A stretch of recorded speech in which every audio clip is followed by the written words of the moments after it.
नमस्कार दोस्तों, स्वागत है आप सभी का आपके अपने ही चैनल फर्स्ट चॉइस अड्डा पर। दोस्तों, अगर आप टीजीटी पीजीटी एग्जाम्स की तैयारी कर रहे हैं तो ये वीडियोस आप लोगों के लिए बहुत ज़्यादा हेल्पफुल होने वाली है।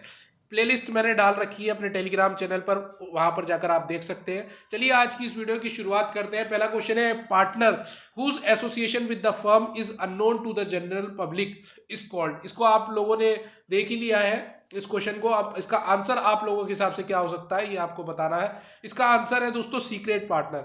सीक्रेट पार्टनर एक ऐसा पार्टनर होता है जिसका लोगों को पता नहीं होता है, जनरल पब्लिक को पता नहीं होता है। तो यहाँ पे सीक्रेट पार्टनर बिल्कुल सही आंसर है। दूसरा क्या है, head of the joint Hindu family business is called. Joint Hindu family business का हेड कौन है यहाँ पर, मैनेजर, प्रोप्राइटर, कर्ता या डायरेक्टर। तो दोस्तों जॉइंट हिंदू फैमिली बिजनेस का जो हेड है वो होता है कर्ता। छोटे छोटे क्वेश्चन से एग्जाम में पूछे जा सकते हैं, आते भी हैं, इसलिए आप लोगों को इनको नजरअंदाज नहीं करना है। Profits do not have to be shared this statement refers to. यहाँ पे प्रॉफिट शेयर नहीं किया जाता, do not have to be shared this statement, ये स्टेटमेंट किससे बिलोंग करता है, कंपनी से, सोल प्रोप्राइटरशिप से, जॉइंट हिंदू फैमिली बिजनेस से या फिर पार्टनरशिप से। तो आप लोगों को पता होगा सोल प्रोप्राइटर एक ऐसा बंदा होता है जो अपने लिए काम करता है, वो किसी के साथ अपना प्रॉफिट शेयर नहीं करता है। तो राइट आंसर सोल प्रोप्राइटरशिप है। नेक्स्ट है आपका, board of directors of a joint stock company is elected by. तो यहाँ पर आंसर दिया ही हुआ है कि general meeting of the share holders. General meeting जो होती है शेयर होल्डर्स की, उसमें डिसाइड किया जाता है। बोर्ड ऑफ डायरेक्टर्स क्या करते हैं, जॉइंट स्टॉक कंपनी के, वो इलेक्ट किए जाते हैं किसके द्वारा, जनरल मीटिंग में। शेयर होल्डर्स की जो जनरल मीटिंग है उसमें आपके बोर्ड ऑफ डायरेक्टर्स क्या किए जाएंगे, इलेक्ट किए जाएंगे। नेक्स्ट क्या है, कर्ता in joint Hindu family business है। तो जो करता है जॉइंट हिंदू फैमिली बिजनेस में, उसकी लाइबिलिटी कैसी होती है, लिमिटेड है, अनलिमिटेड है, जॉइंट है या कोई लाइबिलिटी नहीं है। तो ऐसा तो नहीं होगा, है ना। तो अनलिमिटेड लाइबिलिटी होती है जॉइंट हिंदू फैमिली बिजनेस में। कर्ता की लाइबिलिटी जो होती है वो अनलिमिटेड होती है, बाकी सबकी लिमिटेड रहती है। तो यहाँ पे राइट आंसर है अनलिमिटेड लाइबिलिटी। नेक्स्ट है, most effective form of business organisation for raising capital is the. देखिए मोस्ट इफेक्टिव फॉर्म क्या है बिजनेस ऑर्गेनाइजेशन की, जब आप कैपिटल रेज करने चलते हैं तो सबसे अच्छा कौन सा माना गया है इसमें। बिजनेस ऑर्गेनाइजेशन है सारी, प्रोप्राइटरशिप है, कॉर्पोरेशन है, पार्टनरशिप है या जॉइंट वेंचर है। तो कॉर्पोरेशन सेक्टर एक अच्छा माना जाता है कि इसमें आप अच्छे से कैपिटल रेज कर सकते हैं। नेक्स्ट क्या है, मेजर एडवांटेज फ्रेंचाइजी की क्या है। मेजर एडवांटेज फ्रेंचाइजी की क्या है, ट्रेनिंग एंड मैनेजमेंट असिस्टेंस है, पर्सनल ओनरशिप है, नेशनली रिकॉग्नाइज्ड नेम है या सभी के सभी हैं। तो दोस्तों यहाँ पर तीनों की तीनों ही ये मेजर एडवांटेज दी गई हैं। Personal ownership, nationally recognised name होता है, ट्रेनिंग मैनेजमेंट असिस्टेंस सब अवेलेबल रहता है। तो ऑल ऑफ दी अबव इसमें सही आंसर है। नेक्स्ट क्या है, which of the following is an example of a non profit organisation. Non profit organisation का एग्जाम्पल है यहाँ पर। तो देखिए एपीजे अब्दुल कलाम सेंटर भी है, एरोनॉटिकल सोसाइटी भी होता है और अगस्तिया इंटरनेशनल फाउंडेशन। ये सारे के सारे जो है नॉन प्रॉफिट ऑर्गेनाइजेशंस है, प्रॉफिट के लिए काम नहीं करती हैं, इसलिए ये सारी संस्थाएं हैं। सही है आंसर इसका। नेक्स्ट क्या है, which of the following is an example of a public corporation. Public corporation का एग्जाम्पल होगा दोस्तों यहाँ पर एयर इंडिया कॉर्पोरेशन है, आपका ऑप्शन है लाइफ इंश्योरेंस कॉर्पोरेशन है, reserve bank of India RBI है या सभी के सभी हैं। तो दोस्तों इसमें राइट आंसर है सारे के सारे ही ये पब्लिक कॉर्पोरेशन है, पब्लिक के लिए काम करती हैं। एयर इंडिया कॉर्पोरेशन हो गया, एलआईसी हो गया, reserve bank of India, all of the above इसमें सही आंसर है। नेक्स्ट क्या है, a partner who is not actually involved in the partnership not but lends his name for public relations purposes is a। तो देखिए partner है, who is not partnership में actually involve है ही नहीं वो, पर अपना नाम दे रखा उसने पब्लिक को, पब्लिक पर्पसेस के लिए कि हाँ भाई हाँ मैं पार्टनर हूँ। तो ऐसा पार्टनर कौन सा पार्टनर कहलाता है, ऐसा पार्टनर नॉमिनल पार्टनर कहलाता है, केवल नाम का पार्टनर है एक तरीके से। नेक्स्ट क्या है, main advantage of a general partnership is. Main advantage, मुख्य एडवांटेज क्या है जनरल पार्टनरशिप की, क्या होती है, अनलिमिटेड लाइबिलिटी पार्टनर्स की। ये पहला ही ऑप्शन आप देख पा रहे हैं, बिल्कुल सही है। मेरा डिसएडवांटेज यही होती है कि अनलिमिटेड लाइबिलिटी आपको दिखाई दे रही पार्टनर्स की। आपको पार्टनर्स के सारे पार्टनर्स को अपनी निजी संपत्ति तक बेचनी पड़ जा सकती है अगर लॉस होता है तो।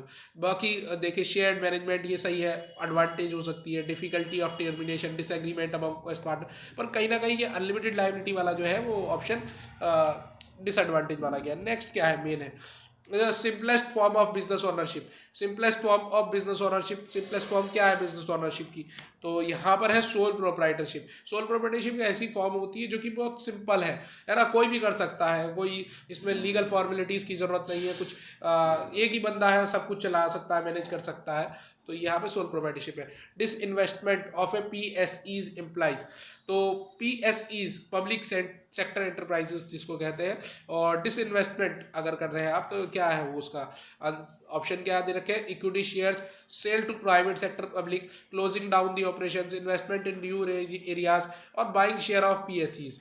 तो यहाँ पर जो राइट आंसर है वो है equity shares, sale to private sector या फिर पब्लिक सेक्टर। जी हाँ दोस्तों, इक्विटी शेयर्स जो है सेल किए जाते हैं प्राइवेट या पब्लिक सेक्टर में। तो यहाँ पे आपको समझा भी रखा थोड़ा कि पब्लिक सेक्टर एंटरप्राइजेस PSE एक एंटरप्राइज है जो ओन की जाती है यूनियन गवर्नमेंट, सेंट्रल गवर्नमेंट के द्वारा, और वन ऑफ द कोई एक स्टेट इसको कर सकती है और टेरिटरियल गवर्नमेंट कर सकती है या दोनों भी कर सकती है। इनका ये जो एंटरप्राइजेस है ये 51% जो पावर होती है वो गवर्नमेंट के पास ही होती है मुख्य तरीके से, और ज़्यादा भी हो सकती है 51% से, पर कम नहीं होनी चाहिए 51% से। तो इक्वल टू 50%, 51% और more than 51%। When ever enterprises faces disinvestment, जब भी एंटरप्राइजेस जो फेस करती है डिसइन्वेस्टमेंट फेस करती है, वो अपने इक्विटी शेयर्स बेचना शुरू कर देती है, प्राइवेट सेक्टर को बेचेगी या पब्लिक सेक्टर को बेचेगी। अब देखो यहाँ पर आगे क्या दिया हुआ कि डिसइन्वेस्टमेंट का मतलब क्या है, तो डिसइन्वेस्टमेंट का मतलब ये है कि भैया सेल कर रहे हो आप इक्विटी शेयर्स, किसको सेल कर रहे हो, प्राइवेट सेक्टर को या पब्लिक सेक्टर को, और इसका मुख्य उद्देश्य क्या हो सकता है कि फंड्स को रेज करने का, आपको फंड्स की कमी पड़ रही, फंड्स रेज कर रहे हो आप, एनकरेज कर रहे हो wider participation of the general public and workers in the ownership of these enterprises. तो यहाँ पर क्या है, लोगों को एनकरेज करने का काम किया जा रहा है कि लोग ज़्यादा से ज़्यादा बढ़ चढ़कर पार्टिसिपेट करें, वर्कर्स पार्टिसिपेट करें और worker in the ownership of these enterprise. Next क्या है, देखिए अगला क्या आ गया आपके पास कि एक सिटीजन इंडिया का, भारत का, वो बाहर जाता है, अब्रॉड जाता है और रोजगार की तलाश में जा रहा है, तो ही मस्ट स्टे इन इंडिया। कम से कम उसको भारत का नागरिक रहने के लिए कम से कम कितने दिन रहना चाहिए भारत में, तो यहाँ पर दोस्तों 90 दिन है, 182 दिन है, 60 दिन है, 180 दिन है, तो राइट आंसर इसमें हो जाएगा 182 दिन, 182 डेज इसका राइट आंसर है। डेप्रिसिएशन प्रोवाइड किया जाता है, किस पे प्रोवाइड किया जाता है, आप सब जानते हैं भैया कि यहाँ पर जो है फिक्स एसेट्स इसका राइट आंसर है, डेप्रिसिएशन फिक्स एसेट्स पे ही प्रोवाइड किया जाता है। नेक्स्ट क्या है, human resource management includes, human resource management क्या इंक्लूड करता है, तो RST, all of the above इसमें सही आंसर है, मतलब रिक्रूटमेंट, सिलेक्शन और ट्रेनिंग। नेक्स्ट क्या है, इंटरनल ऑडिटर अपॉइंट किया जाएगा। इंटरनल ऑडिटर को कौन अपॉइंट करेगा, तो बोर्ड ऑफ डायरेक्टर्स ही तो अपॉइंट करेंगे, उनको अपना खुद को सेटिस्फेक्शन चाहिए। इंटरनल ऑडिटर को, शेयर होल्डर्स को सेटिस्फेक्शन नहीं मिलता इससे, इंटरनल ऑडिटर के ऑडिट करने से सेटिस्फेक्शन एक बार को बोर्ड ऑफ डायरेक्टर को मिल सकता है पर शेयर होल्डर्स को नहीं मिलता है। तो इंटरनल ऑडिटर अपॉइंट कर रहे हैं कौन, बोर्ड ऑफ डायरेक्टर अपॉइंट कर रहे हैं, इंटरनली जांच करेगा केवल। In case of a non agreement of a trial balance the amount temporary put to, तो टेम्परेरी पुट कहाँ किया जाएगा भाई, नॉन एग्रीमेंट हो रहा है ट्रायल बैलेंस का, तो अमाउंट जो है वो फॉर द टाइमिंग के लिए सस्पेंस अकाउंट में डाल दिया जाएगा, इसका राइट आंसर है सस्पेंस अकाउंट। नेक्स्ट देखते हैं, देखिए एक ऐसा व्यक्ति जो डबल एंट्री सिस्टम को के प्रिंसिपल्स को क्या करता है, पब्लिश करने का, वो first publish the principle of double entry system. तो यहाँ पर लास्ट वाला जो ऑप्शन देख रहे हैं आप, ल्यूकस पाचियोली, यही इसका सही आंसर है दोस्तों। नेक्स्ट क्या है, under which heading of balance sheet, balance sheet के किस हेडिंग में जनरल रिजर्व जो है वो दिखाए जाते हैं, तो यहाँ पर कई लोगों को पता होना चाहिए कि भाई रिजर्व्स और सरप्लस जो है हेडिंग है उसके अंदर जनरल रिजर्व्स को दिखाया जाने का काम किया जाता है। ऐसे क्वेश्चन आते हैं एग्जाम में। एडीआर्स जो है वो इशू किया जाता है, कहाँ इशू किया जाते हैं एडीआर्स, है ना, अमेरिकन डिपॉजिटरी रिसिप्ट्स, नाम में ही दिखाई देता, तो इसकी फुल फॉर्म अगर आपको पता है तो आप जरूर बता देंगे कि भाई ये US से है, यूनाइटेड स्टेट ऑफ अमेरिका है। नेक्स्ट क्या है, ओपनिंग कैपिटल, ओपनिंग कैपिटल क्या है, 45,000 रुपए की है, और क्लोजिंग कैपिटल क्या है बेटे, आपकी 75,000 की है, विड्रॉल 10,000 का किया, फ्रेश कैपिटल 5,000 की है। तो ये प्रॉफिट्स है वो होंगे, तो प्रॉफिट्स कितने होंगे भाई, आप इसका आंसर बहुत सही बता सकते हैं, इसका आंसर है 35,000, निकाल भी सकते हैं, मुझे निकलवाने की जरूरत नहीं पड़ेगी। सब समझदार है, नहीं निकले तो बता देना कमेंट सेक्शन में, बता दूंगा। Which one of the following is not a non cash item, non cash item इसमें से नहीं है। तो दोस्तों नॉन कैश आइटम इसमें से नहीं है, कौन सा नहीं है भाई, देखो नाम से ही पता चल रहा है, कैश सेल हो रही है, वो भी कैश में हो रही है, और हमसे तो पूछा जा रहा है नॉन कैश। तो नॉन कैश कौन कौन से हो सकते हैं, हमारे provision for bad debts, goodwill, return of depreciation हो सकता है, और कैश सेल कभी भी नहीं हो सकता है। देखिए अगला क्या है, trial balance discloses. Trial balance discloses क्या डिस्क्लोज करेगा ट्रायल बैलेंस, तो यहाँ पे एरर ऑफ बैलेंसेस, बैलेंसेस के एरर को ही डिस्क्लोज कर सकता है ट्रायल बैलेंस, तो यहाँ पर राइट आंसर ये होगा। नेक्स्ट क्या है, एक मशीनरी परचेज खरीदी गई 2000 रुपये में, but debited to purchase account में डेबिट कर दी गई। एक मशीनरी खरीद के ला रहा हो 2000 रुपये की, पर परचेज अकाउंट में डेबिट कर देने का काम करते रहो। भाई मशीनरी खरीद रहे हो, परचेज अकाउंट में क्यों डेबिट कर रहे हो, है भाई डेबिट करी गई मशीन, वो भी परचेज अकाउंट में, कौन सा एरर हुआ, जल्दी बताएंगे आप। एरर हुआ इसमें प्रिंसिपल वाला। चलिए नेक्स्ट क्या है, test checking reduces, test checking reduces the, test checking reduce करता है किसका वर्क, ऑडिटर का ही तो वर्क रिड्यूस करेगा, तो यहाँ पे राइट आंसर है work of an auditor. Next क्या है, इनकम टैक्स भारत में सबसे पहली बार किसके द्वारा लगाया गया था, तो यहाँ पे जो राइट आंसर है वो है सर जेम्स विल्सन, यहाँ पे दूसरा राइट आंसर हो जाएगा। नेक्स्ट क्या है, कौन सा ऑडिट है जो कंडक्ट किया जाता है पूरे साल में, थ्रू आउट द ईयर, तो पूरे साल इसको लगा रहेगा, तो ये आप लगातार की बात हो रही है, और कंटिन्यूस का मतलब ही क्या होता है, लगातार, कंटिन्यूस ऑडिट इसका राइट आंसर है।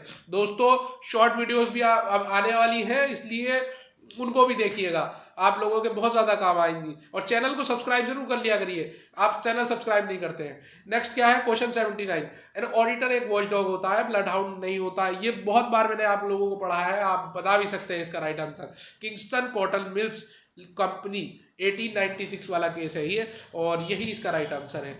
नेक्स्ट क्या है, पीरियडिकल ऑडिटिंग, पीरियडिकल ऑडिटिंग किस कब की जाती है, डन कब होती है भाई, पीरियडिकल ऑडिटिंग साल के आखिर में। अब जो पीरियड चल रहा है आपका, अब आप एंड पूरा साल का लेते हैं पीरियड, तो at the end of the year हो जाएगा इसमें, ठीक है। तो यहाँ पे periodical auditing is done at the end of the year. Auditor liable है थर्ड पार्टी के लिए, is liable for the third party, for किस चीज के लिए लायबल होगा ऑडिटर लायबल होगा आपके फ्रॉड के लिए। जी हाँ दोस्तों, अगर फ्रॉड हो रहा है तो ऑडिटर फिर किस काम का है ना, ऑडिटर के फिर क्या जिम्मेदारी बनती थी, ऑडिटर की तो जिम्मेदारी ये है कि फ्रॉड को रोकना, तो फ्रॉड यहाँ पे चौथा वाला आंसर सही है। एक प्लान इज अ ट्रैप होता है कैप्चर करने के लिए फ्यूचर को, यहाँ पर ये किसका राइट आंसर है, ये आंसर है एलन का। नेक्स्ट क्या है भाई, इंडेमनिटी वाला प्रिंसिपल पूछा जाता है एग्जाम में, ये बहुत इंपॉर्टेंट क्वेश्चन है। प्रिंसिपल ऑफ इंडेमनिटी अप्लाइज इन, कहाँ अप्लाइज होगा भैया, यहाँ पे मेराइन एंड फायर इंश्योरेंस पे, लाइफ एंड फायर इंश्योरेंस पे, लाइफ मेराइन या लाइफ, और तीनों ही केसेस में आपको लाइफ देखने को मिल रहा है, और लाइफ जुड़ा हुआ है, तो क्या आप खोई हुई चीज वापस ला सकते हो भैया, फायर के केस में एक बार को ला सकते हो, मेराइन के केस में ला सकते हो, पर यहाँ पर लाइफ किसी की अगर चली जाएगी तो वापस आप नहीं ला सकते, वो तो भगवान के हाथ में है। तो यहाँ पर मेराइन एंड फायर इंश्योरेंस बिल्कुल सही आंसर हो जाना चाहिए। नेक्स्ट क्या है, एक ऑडिटर इंश्योरर नहीं है, and all that he is required to do is to exercise with reasonable, उसको सारा का सारा काम बहुत ही उचित देखभाल और केयर के साथ करना पड़ेगा, कौशल के साथ करना पड़ेगा। डिसीजन किस केस में दिया गया था, ये लंदन एंड जनरल बैंक वाला केस था ना, उसमें बात बताई गई थी, लंदन एंड जनरल वाले बैंक वाले केस में ये बात बताई गई थी कि रीजनेबल केयर और स्किल के साथ करना पड़ेगा सारा काम, तो ऑडिटर को। नेक्स्ट क्या है, vouching salary, in vouching salary register should be compared with, register compare की जाएगा किसके साथ, कैश बुक के साथ, दूसरा ऑप्शन बिल्कुल सही है। नेक्स्ट क्या है, dividend usually paid on, dividend जो है यूजुअली पे किया जाता है, डिविडेंड यूजुअली पे किया जाता है किसके, यूजुअली पेड और पेड अप कैपिटल पे। नेक्स्ट क्या है, income and expenditure account is prepared by not for profit organisation, income and expenditure account prepare किया जाता है NPO, not for profit organisation, तो यहाँ पर राइट आंसर क्या हो जाएगा, जल्दी बताना है आप लोगों को। इसका राइट आंसर है कौन से बेसिस पे, कैश बेसिस पे, एक्सपेंडिचर बेसिस पे, रिसिप्ट बेसिस पे, एक्रूअल बेसिस पे, लास्ट वाला ऑप्शन ही सही है। एक्रूअल बेसिस पर ही, एक्रूअल बेसिस, उधारी वाले बेसिस, एक्रूअल बेसिस पर ही आप जो है इनकम एंड एक्सपेंडिचर अकाउंट को प्रिपेयर करते हैं, और नॉट फॉर प्रॉफिट ऑर्गेनाइजेशन ऐसा काम करती है। नेक्स्ट क्या है, बुक कीपिंग एक कला है, बुक कीपिंग एक कला है।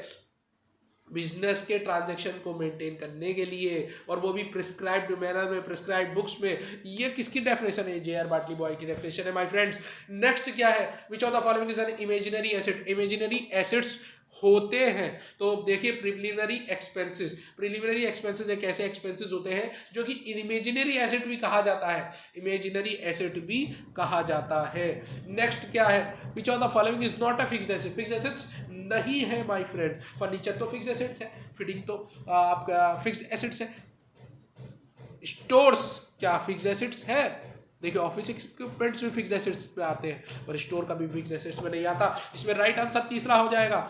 नेक्स्ट क्या है? Which of the following is not a current liability? Current liability नहीं है बोला जा रहा है। कंटिजेंट लायबिलिटी क्या करंट लायबिलिटी हो सकती है? नहीं माय फ्रेंड्स, कंटिजेंट लायबिलिटी कभी भी करंट लायबिलिटी नहीं हो सकती है। ऐसी लायबिलिटी होती है जो फुटनोट में दिखाई जाती है बैलेंस शीट के। तो ये इसमें राइट आंसर सही हो जाएगा। जबकि आउटस्टैंडिंग सैलरी हो गया, बिजनेस के क्रेडिटर हो गया, कमीशन रिसीव कर लिया आपने एडवांस में, वो भी तो लायबिलिटी है, और वो भी करंट की होगी, करंट लायबिलिटी, क्योंकि एक साल से कम कम के लिए होता है। तो यहाँ पर राइट आंसर है contingent liability. Not to enter a transaction in the journal is called. भैया आपको ट्रांजैक्शंस को एंटर नहीं करना किया गया आपके द्वारा, जर्नल में एंटर नहीं किया गया, ये किस तरीके का एरर हो जाएगा? ये आप ओमिशन हो गया, भूल गए आप, एरर भूलने वाला एरर हो गया एक तरीके से, कि आपने एंटर ही नहीं किया ट्रांजैक्शन को। बताओ नेक्स्ट क्या है? एक मशीन खरीद ली आपने, आराम से खरीदी, उधार पर खरीदी, और उधार पर खरीदने की एंट्री क्या हो सकती है? तो उधार पर खरीदने की एंट्री देखिए, उधार पर खरीद के ला रहे हैं ना, तो उस बंदे को तो याद करना ही पड़ेगा, और एसेट तो आ ही रहा है आपके पास, तो एसेट बढ़ रहा है, और एसेट जब बढ़ता है तो डेबिट करते हैं मशीन को। ये तो बिल्कुल सही है ऊपर वाला, पर मशीन अकाउंट डेबिट तो सही है, दोनों ही केसेस में दे रखा है। पर यहाँ पे नीचे वाले केस पे क्या आना चाहिए? देखिए किससे खरीद के ला रहे हैं, गिवरर कौन है? राम है ना, और राम के गिवरर है ना, तो राम को क्या करेंगे? गिवरर को क्या किया जाता है? क्रेडिट किया जाता है। नेक्स्ट क्या है भाई? आपका नेक्स्ट क्वेश्चन है, कोई भी डिफरेंस अपेयर किया जाता है ट्रायल बैलेंस में, ट्रांसफर किया जाएगा कहां पर? सस्पेंस अकाउंट में। नेक्स्ट, ये तो ऐसे ही हवा में निकाल दिया हमने। नेक्स्ट क्या? Which entry will be recorded in purchase book? यहाँ पे परचेज बुक में कौन सी एंट्री है जो रिकॉर्ड की जाएगी? कौन सी एंट्री रिकॉर्ड की जाएगी? तो परचेज गुड्स ऑन क्रेडिट, उधार पर जब आप माल खरीदते हैं, तो जब आप उधार पर माल खरीदेंगे तो परचेज बुक में लिखने का काम करेंगे। भाई परचेज गुड्स फॉर कैश में जब खरीदे तो कैश बुक में आएगा ना, purchase goods on cash and credit on both यहाँ जनरल में आएगा, पर यहाँ पर परचेज गुड्स और क्रेडिट जो है वो यहाँ पर परचेज बुक में ही आएगा। नेक्स्ट क्या है? नेक्स्ट है कौन? विच of the following is direct expense? Direct expenses है, डायरेक्ट एक्सपेंसेस कौन सा है? तुरंत देख के बता देंगे आप। भाई सैलरी एंड वेजेस, अगर वेजेस एंड सैलरी दिया होता तो डायरेक्ट एक्सपेंस एक बार को मान सकते थे, पर सैलरी एंड वेजेस होने का मतलब ही क्या है? इसका मतलब इनडायरेक्ट है। फ्रेट इनवार्ड, जहां पे वर्ड लग जाए इनवार्ड तुरंत टिक कर देना, बहुत देर मत लगा लेना। नेक्स्ट क्या है? Net profit known by the help of. Net profit किसकी किसकी हेल्प से आप निकाल सकते हो? यहाँ पे बच्चा बता दे तो बात, प्रॉफिट एंड लॉस अकाउंट की हेल्प से। और नेक्स्ट आपका क्वेश्चन आ जाता है गुडविल। गुडविल एक एसेट है, और गुडविल कैसा एसेट है? इंटेंजिबल एसेट है माय फ्रेंड्स। ऐसा एसेट जो आपको दिखाई नहीं देगा, आप स्पर्श नहीं कर सकते हो उस चीज को, आप कोई फिजिकल फॉर्म में नहीं है, पर आप क्या है उसको महसूस कर सकते हैं। कोई सालों से जलेबी की दुकान लगा रहा है और उसकी गुडविल होगी, क्योंकि अगर वो अच्छी जलेबी बना रहा है तो सारे के सारे कस्टमर उसी की दुकान पे आएंगे, उससे उसकी गुडविल ख्याति बढ़ती है। नेक्स्ट क्या है? नेक्स्ट है आपका बैलेंस शीट क्या दिखाएगी? बैलेंस शीट क्या दिखाएगी? इतना समय लग रहा है, फाइनेंशियल पोजीशन दिखाने का काम करेगी माय फ्रेंड्स। तो पहला वाला राइट आंसर बिल्कुल सही हो जाएगा। बैलेंस शीट दिखाती है फाइनेंशियल पोजीशन को। और हमारा आज का आखिरी सवाल, और आखिरी सवाल को सॉल्व करने से पहले मैं आप लोगों को बता दूं, चैनल को सब्सक्राइब कर लीजिए, क्योंकि लगातार आप लोगों के लिए अब शॉर्ट वीडियोस आने वाली है, और शॉर्ट वीडियोस ऐसी आएंगी जो हर टॉपिक में आप लोगों को मिलेंगी, चाहे वो इकोनॉमिक्स का टॉपिक हो, या बिजनेस का, या अकाउंट्स का, या स्टैटिस्टिक्स का, कोई सा भी टॉपिक हो माय फ्रेंड्स। इस चैनल को सब्सक्राइब करें, लाइक करें, शेयर करें। और देखिए इसका लास्ट आंसर है 1932। जी हाँ दोस्तों, इंडियन पार्टनरशिप एक्ट 1932 में पास किया गया था। Thank you my friends.